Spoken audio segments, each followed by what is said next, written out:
Thank you for tuning in to this Team 1 KB Gold business presentation. What will happen over the next 40 minutes is that I will be presenting a opportunity coming fresh out of Europe, right now moving across different countries over here and soon to be launched globally. The company that I'm talking about is called KB Edelmetall AG, and that actually stands for KB Precious Metal. And it's not a new company. It was founded in 1994, so it's actually a 16-year-old company. But the first 14 years it worked just as a normal traditional financial company, selling pension plans, investment things, insurance, money products, different things. 2 years ago they started taking an interest in the gold and silver industry, because many of the clients were asking for a gold product, and also because the gold market really started to be of very, very great interest. When the founders and the management saw the potential in the gold market, they very fast changed lanes and started focusing on gold. So what they went and did is they actually got their own gold mine in Turkey, and they also went and bought their own gold refinery, also in Turkey, in Istanbul, where there's around 40-50 people employed in the production line. And they also have now their own distribution channel. So what we actually have here is a company that controls everything in one hand, which is quite unique because most refineries around the world are government controlled and certainly not privately held. So we have a unique opportunity here to present to the world, to the customers, and also of course to the partners or the referees that want to take a part of this exciting business opportunity. The KB Group, as it looks today, consists of course Turkish companies that own the gold mine in Turkey, the mining rights, also the refinery in Istanbul. And there's also a Swiss company in Switzerland that oversees the storage and the shipment of the gold. KB does not store the gold themselves. They actually have it stored in St. Gotthard Massiv. It's in a very big depot facility that is government controlled. It goes a few kilometers or mile into the mountains, where there's a lot of depot rooms in there, and those depot rooms are right now being used by governments, by banks, by investors to store valuables. Actually, also the Swiss government has their own gold reserves stored in this secure facility, and this is where the gold from the customers from KB right now is stored here in Europe. But of course, as the company expands around the world, satellite depots will of course be taken into use all over the world.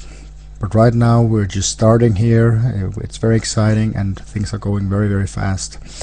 Everything is run out of Germany. We have the headquarters in Munich, where everything is controlled from, but because of the very big growth that we are experiencing right now, the operational side will be moved to large offices in Stuttgart, where customer service, operations, marketing, everything will take place from. So let's say the operational side of the company is in Germany, which is very interesting because Germany is a highly regulated country here in Europe, which of course is known for its very strict laws. So everything coming out from Germany is very strictly controlled and very by the book, and is considered to be, of course, a long-term business. Before I start talking too much about gold, I just want to give you a brief overview about the history of money, because the history of money has also to do with, of course, the value of gold today. The dollar has not always been around, and paper money has not always been around. The dollar was actually introduced in the year 1900, and since then it has lost almost 95% in value, and it keeps on losing its value. And actually the way it was introduced was, in the old days, everything was traded with gold. If you wanted to buy a product or service, everything was paid with gold. when they tried introducing paper money, they came up with the idea of making this dollar, and for every dollar they printed, they would put 1.5 gram of gold aside in the Federal Reserves in America, so that the people that got these dollar bills, if they didn't have trust in the dollar because they were used to these gold coins, they could just go to the bank, give the dollar back, and get 1.5 gram of gold per dollar. And actually on the dollar bill it said, "In gold we trust." So this is how the dollar was introduced in the year 1900, and very soon and very fast the general public started, using the the dollar and got used to it and started to trust it.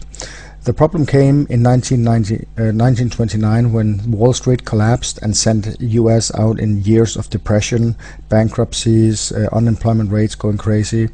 And the only way that the government really saw how they could fix this problem was to produce more money. But the problem was they didn't have gold enough for producing all this money, so they changed the laws and they said, okay, now we don't have to back the dollar 100% with gold, we can just back it 30% with gold.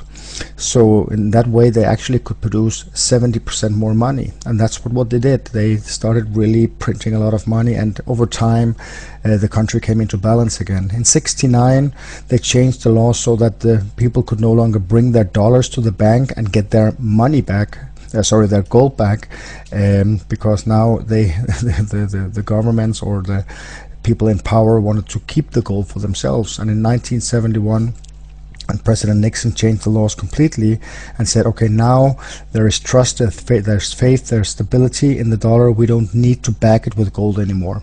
So since 1971, actually the dollar is no longer backed with anything. There's only the trust that we put in it. And we need that today. And also on the dollar bill today, it doesn't say "In gold we trust," it says "In God we trust."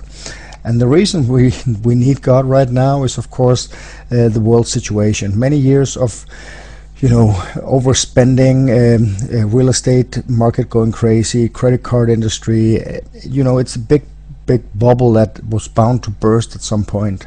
And that happened at September 2008 when the Lehman Brothers, the fourth largest bank in America, collapsed, and was the first of many domino pieces to fall all around the world. The world was shaking, and we've seen that everywhere. Companies going bankrupt, banks going bankrupt, unemployment rates going up, but also whole countries starting to shiver.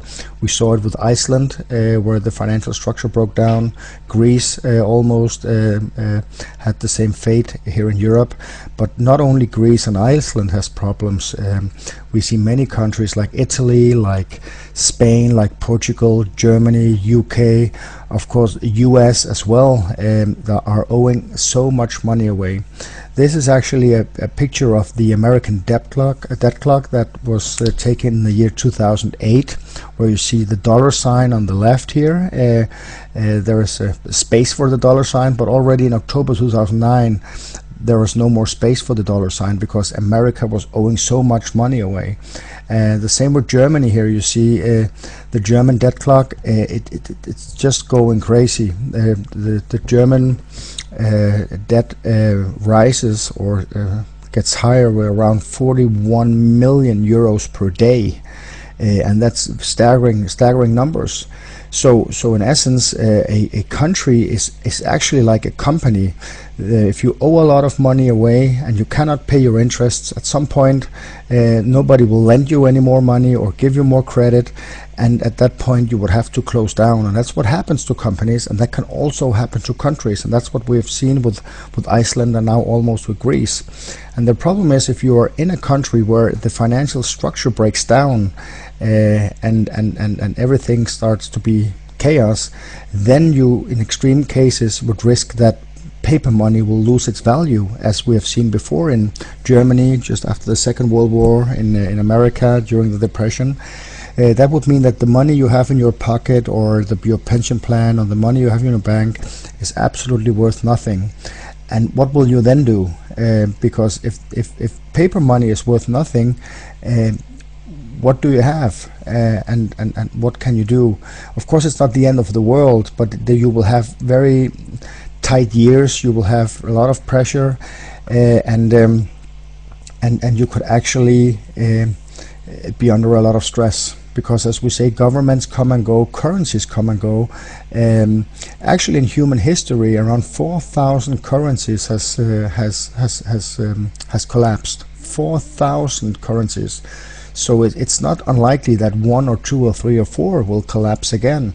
It's in our nature. It's in the history, and that's why a lot of financial experts, I mean really financial gurus that have studied economy for 40, 50, 60 years, people like Mark Farber from Switzerland, who was actually the guy who foresaw the financial crisis before it hit. You have Peter Schiff, Warren Buffett, Robert Kiyosaki even talks about this evil spiral that we are in the world today. And as Mark Farber said, it's like pouring water into a glass. If you keep on putting water into the glass, it will spill over, and if you keep putting it in, it will keep spilling over. And that's what we're seeing now. And he's stating that we haven't seen the end of anything yet. Everything has just begun. We will see more bankruptcies. We will see more banks going bankrupt. We will see whole countries go bankrupt. He of course he doesn't know when and where, but it will happen. We can be sure of that. And that's why he says the only way that we can really secure ourselves against a possible coming crisis is by, for example, investing in gold. And they recommend, a lot of these experts recommend, that you should put at least 5 till 20% of your assets into gold, in physical gold that you can get your hands on in times of crisis, that will make you flexible and make you able to provide for your friends and family. But not big gold bars like you see here on a kilo or 2 kilos or even 100-gram bars or even ounces, because an ounce, that's around 31 grams. It's a lot of gold. If money has suddenly no value in your country, you can buy a lot with 31 grams. So what they actually recommend is small units that will